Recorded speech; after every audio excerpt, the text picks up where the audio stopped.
So I'm going to start today's sermon from a place that I don't typically start sermons, which is the Christian gospel. I was revisiting the ministry of Jesus the other day as a spiritual figure whose story is one of the sources of our living tradition of Unitarian Universalism. And specifically, I was reading the Gospel of Mark, which is the most stripped down and least mythical of the gospel accounts. Doesn't have, for example, any of the magical birth stories. It just jumps straight into the action. Some of the Christian fathers actually thought Mark was almost like the Cliff Notes version of the other Gospels, but most scholars now think it was the other way around, that Mark came first, and then Matthew and Luke kind of embellished, throwing in angels and wise men and what have you. But anyway, I was reading the Gospel of Mark about the ministry of Jesus, which was a ministry of teaching, healing, and liberation. When Jesus comes to town, first he goes straight to the synagogue because he's got some things to say. Later he preaches on the beaches and he preaches on the hilltops to these giant crowds of gathered masses of onlookers. But primarily what he does when he comes to a community is heal people from their physical afflictions, and cast out demons, which was that age's way of understanding healing people from their mental and spiritual afflictions. I say that from my modern scientific vantage point of not believing in literal demons. And there's a story in Mark that is usually called the story of the Gerasene demon. It begins with Jesus going on a journey. Up until now, he's been spending most of his time in the towns around Capernaum, in sort of familiar and friendly land. He knows people. He has a comfortable house to stay when he goes there. But for this story, he gets on a boat, which was a dangerous proposition back in the day, and he sails across the sea, it says, to the land of the Gerasene people, with his disciples in tow. And when he gets off the boat, immediately, the gospel says, immediately, he is confronted with a man who is possessed. The gospel reads, "A man out of the tombs with an unclean spirit met Jesus. He lived among the tombs, and no one could restrain him anymore, even with a chain. For he had often been restrained with shackles and chains, but the chains he wrenched apart, and the shackles he broke in pieces, and no one had the strength to subdue him. Night and day among the tombs and on the mountains, he was always howling and bruising himself with stones." Now, to me, this is a story that evokes, first of all, great pity and compassion. To begin with, because the man is said to be possessed, the gospel understands, and the man's neighbors understood, that he's not in his right mind, and he's not acting under his own powers. He is afflicted. He is driven by forces not of his own making. He is acting not of his own choosing, and he is suffering greatly. He is howling. He is hurting himself. Now, the name given to this particular demon, Legion, is a reference to the Roman occupation, and that name suggests that he is suffering from trauma, perhaps the trauma of the violence and oppression and marginalization that came out of being an occupied people.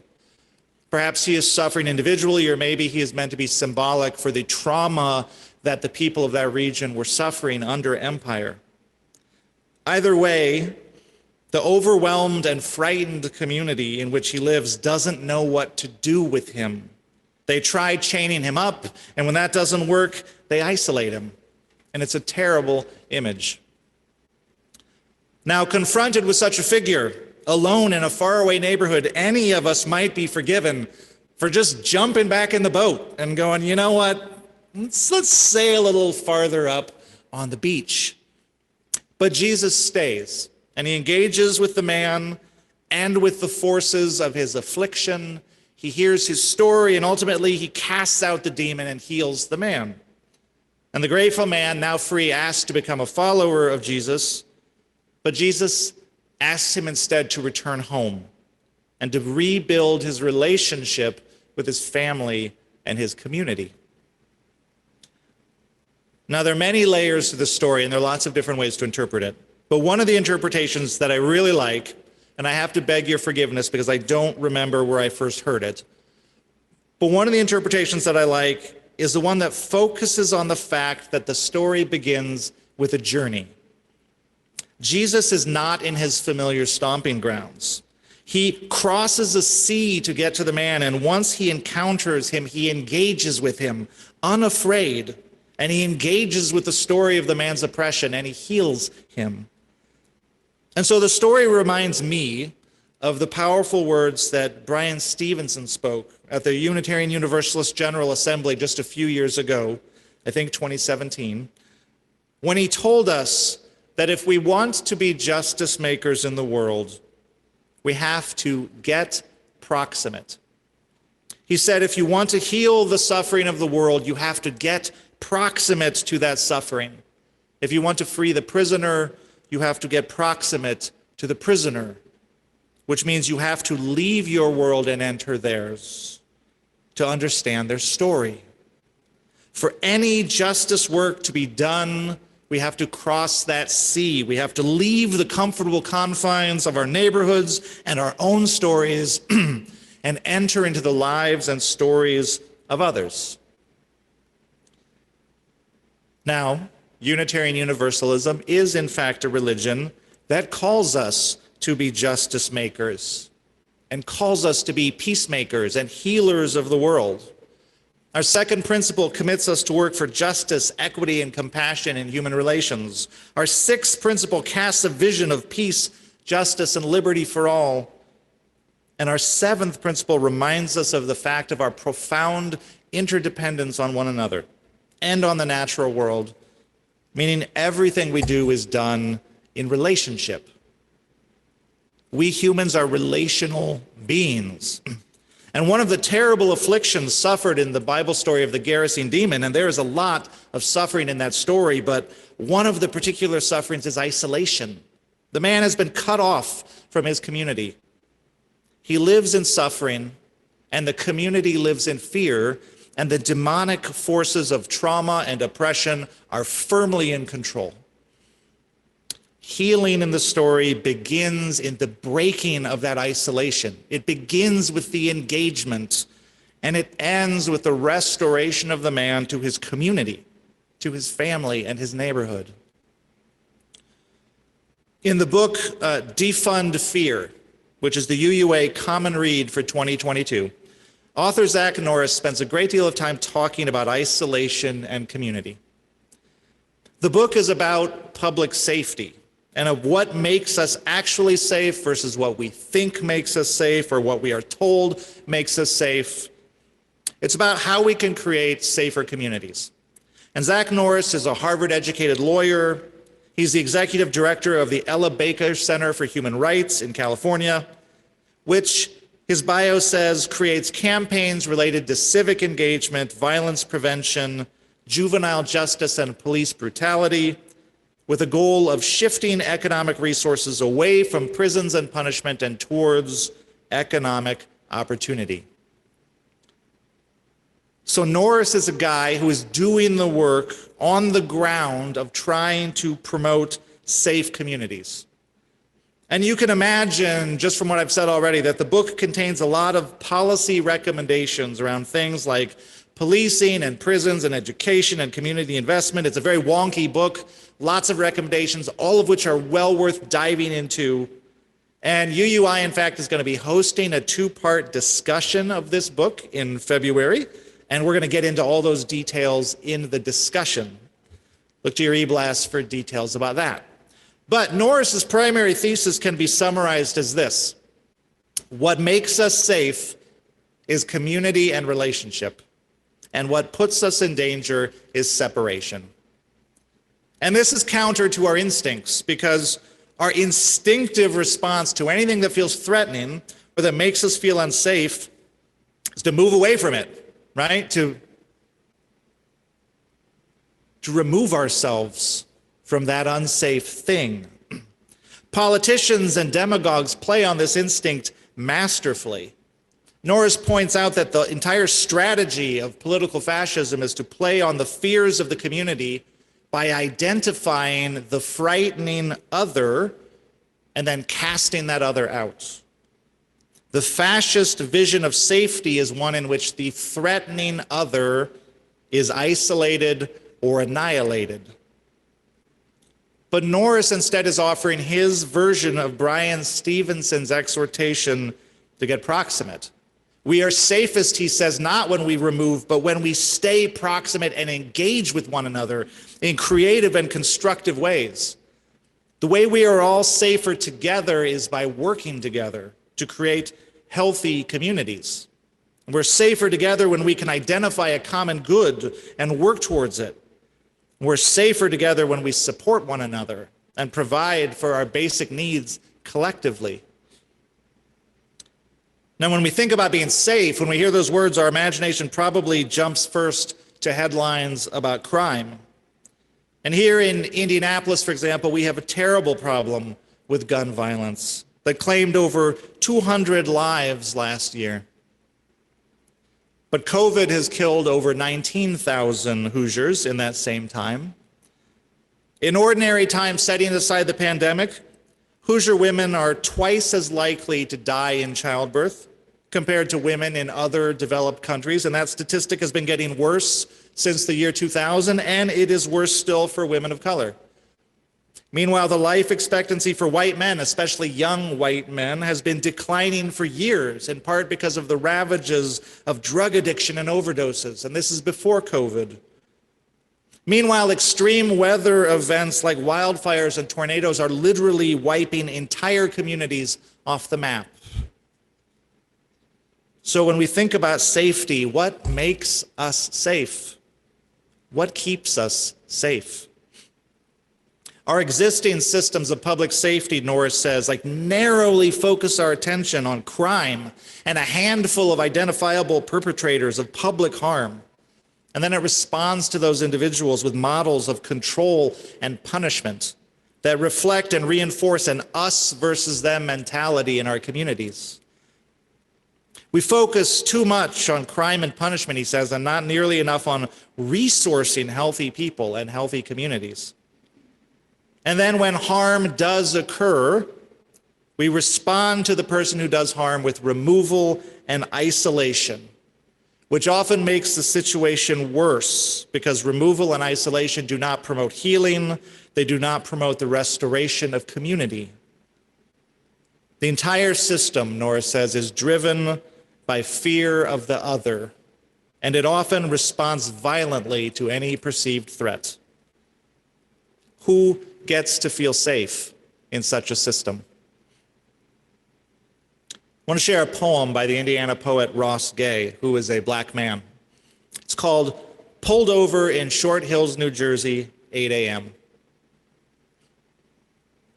It's the shivering. When rage grows hot as an army of red ants and forces the mind to quiet the body, the quakes emerge. Sometimes just the knees, but at worst through the hips, chest, neck, until like a virus slipping inside the lungs and pulse, every ounce of strength tapped to squeeze words from my taut lips. His eyes scanning my cars and signs, my eyes, my license, and as I answer the questions 3, 4, 5 times, my jaw tight as a vice, his hand massaging his gun butt, I imagine things I don't want to. And inside beg this to end before the shiver catches my hands and he sees and something happens. Who gets to feel safe in a fear-based system? What are the consequences to individuals who must live in communities that are both under-resourced and over-policed?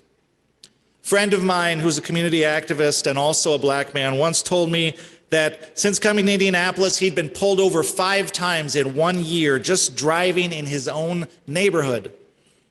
Imagine living the experience of that Ross Gay poem that I just read, living that experience 5 times in 1 year. Imagine living with the knowledge that you can be engaged by law enforcement randomly, but not randomly, at any given time on any given day in an encounter that could and can and does unpredictably end the life of people who look like you. Imagine what that stress does to the body over time. Are those bodies that are safe? Imagine a parent's fear knowing their children can be similarly targeted when they leave the home, whenever they leave the home, and imagine what that stress does to their bodies over time. Who gets to be healthy? Who gets to be safe? More policing is often the default response when a community feels unsafe. A Washington Post article from June of 2020 by Philip Bump showed that spending on police per person in America has risen steadily, like in a straight line, since the early 70s, regardless of whether crime is going up, as it was from 1960 to 1990, or dropping sharply down, as it has been since 1990. Spending on police per American is up almost 400% since the 1960s, adjusted for inflation and population. But the same studies show that there is no correlation between increases in police spending and changes in the crime rate. So there's certainly room to argue that we're not getting a very good return on our public investment. And in recent years, in part in response to well-publicized acts of police brutality by specific officers, and in part in response to a long history of mistreatment of marginalized communities by policing systems in general, a popular slogan has emerged that we should, quote, defund the police. So let's examine this for a moment. The slogan itself is controversial, to put it mildly. And many, I would guess most organizations that are involved in public safety reform avoid the slogan as politically toxic. So if you're hearing that slogan a lot, you might wonder why that's the slogan that is being fixated on when so many community organizations are not using it. But the actual ideas living underneath the slogan cover a spectrum of reforms, ranging from the common sense to the radical. There are always radical voices in any conversation. But the common sense reforms contained in that slogan could easily enjoy broad bipartisan support and can be readily seen to be pro-police and not anti-police at all. Almost no one means abolish the police by the slogan defund the police. Almost everyone agrees that some form and some amount of policing is part of the public safety equation. The question is about the balance of resources that are devoted to responding to crime and violence after the fact, punitively, by investing in police and prisons, versus working proactively to prevent crimes by investing in community resources, such as mental health care, addiction treatment, affordable housing, better schools and community centers, and economic opportunity. The argument is also about whether police are the right teams to respond in every case to every problem. As Rashawn Ray, senior fellow at the Brookings Institute, notes, when police are called for everything, from potholes to cats up trees, we're wasting resources that could be better focused on dealing with the violent crimes and robberies. And police are often very unfairly used as the tool by which we as society deal with the chronic social problems we do not want to deal with and we do not want to invest resources in. So police are put in the position of, for example, moving homeless people out of makeshift shelters, which inflicts real moral injury on them, as well as the injury that it inflicts on the homeless people. Police are sent to deal with people having mental health crises or addiction issues. Police are called to de-escalate domestic disputes and arguments between neighbors. And in many cases, their training is not adequate for the task and can even cause situations to escalate with tragic consequences. The National Institute for Criminal Justice Reform notes that officers are asked to do too much with too few resources. And the warrior mentality that police are indoctrinated with, starting as early as the first day of the police academy, does not allow them to handle many of these responsibilities well.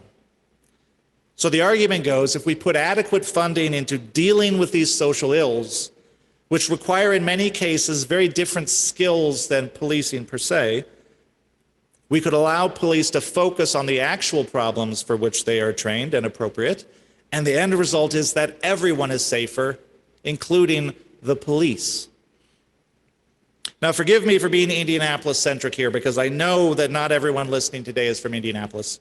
But here in Indianapolis, there's been some fruitful experimentation with alternative approaches to policing. The National Alliance of Mental Illness, or NAMI Indiana, now provides fairly extensive training to IMPD officers in how to respond to mental health calls which require de-escalation. And they note that IMPD is going well above and beyond what many other police departments are doing in this regard. And since 2017, Indianapolis has experimented with what are called MCAT teams, stands for Mobile Crisis Assistance Team. And these teams pair an officer who's been specially trained in de-escalation and dealing with mental health and addiction issues with a mental health clinician from Eskenazi Health. They pair an officer and a health care professional. And when an incident happens that appears to involve mental illness or addiction, they dispatch one of these MCAT teams to assess and to intervene. And the goal is to avoid taking someone to jail when what that person really needs is emergency medical treatment. In 2020, 97% of MCAT calls ended in treatment rather than incarceration. So the program is working well, and it's popular with officers, it's popular with the police. The biggest obstacle to the program is the lack of resources in Indianapolis for mental health emergency care. That is to say, sometimes there's simply no place to take someone who is in crisis. And that is because we as a city, meaning all of us, have not adequately invested to meet our community's needs. And mental health and addiction disorders themselves are well known by the research to be linked to other social disadvantages like economic want and housing instability, which means we have not invested enough to meet our neighbors' needs. Zach Norris says we need to replace a fear-based system, a system based on punishing the identifiable other, with a care-based system that manages harm and, in his words, moves from punishment to accountability, from deprivation to resources, from suspicion to relationship, and from isolation to participation. And this care-based system is about more than just investments from governments. Norris calls on all of us to get engaged in making our communities healthier and safer. He says part of this conceptual shift of police doing less is all of us doing more. Creating safe communities is all of our responsibility, and we do it in part by showing up in community spaces, by building relationships with the people around us, by sharing knowledge and resources, and by looking after and supporting one another.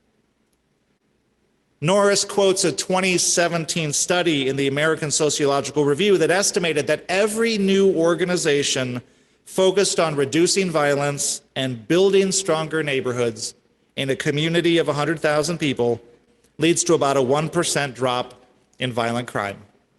That was a lot of numbers. Every new community-focused organization that seeks to make our neighborhoods safer in an average-sized city leads to about a 1% drop in violent crime.